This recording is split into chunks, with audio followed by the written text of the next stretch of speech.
Қайырлы күн достар, каналыма қош келдіңіздер. Бүгін сіздермен осындай жұмыртқасыз, бірақ өте дәмді шығатын, жұмсақ болып шығатын коржықтар пісіретін боламыз. Ол үшін бізге керек айран. Таза ыдысымызға осындай 0,5 айранды алып, барлығын құйып аламыз.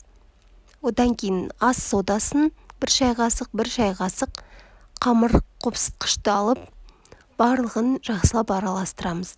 Одан кейін су майымызды құямыз, сұйық майымызды 100 грамм, оны да жақсылап араластырып аламыз.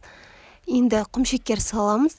Құмшекерімізді тәтті болсын десеңіздер 200 грамм, қатты тәттіні қаламасаңыздар 150 грамм құйсаңыздар болады.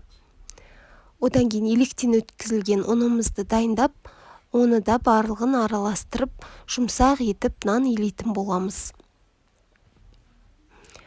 Мінеки көріп тұрғандарыңыздай, алдымен осылай қасықтың көмегімен, одан кейін қолдың көмегімен жұмсақ етіп қамырымызды илеп аламыз.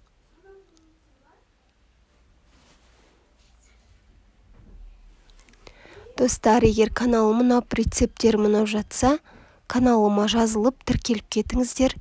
Астына комментарий, лайк басуды ұмытпаңыздар.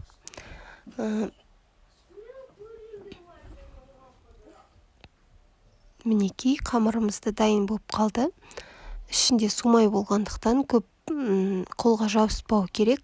Осындай массада қамырымыз шықты. Оны 20 минутқа тындырып қоямыз. Одан кейін оқтаудың көмегімен жайып аламыз да, домалақ қып кесіп, пештеріңізде пісіре бересіздер. Осы кезде пештеріңізді 180 градусқа қыздырып дайындап қойыңыздар. 30 минутта пісіп шығатын болады. Кез келген форманы қолдансаңыздар болады, егер кесетін форма болса. Болмаса, осылай мен сияқты ыдыстың көмегімен домалақ етіп кесе берсеңіздер де болады. Астына жабысып қалмас үшін пергамент қағаз төсесеңіздер де болады. Менікі жабыспайтын болғаннан кейін осылай бірден пісіріп алдым. Өте дәмді шықты. Ас болсын, жасап көріңіздер.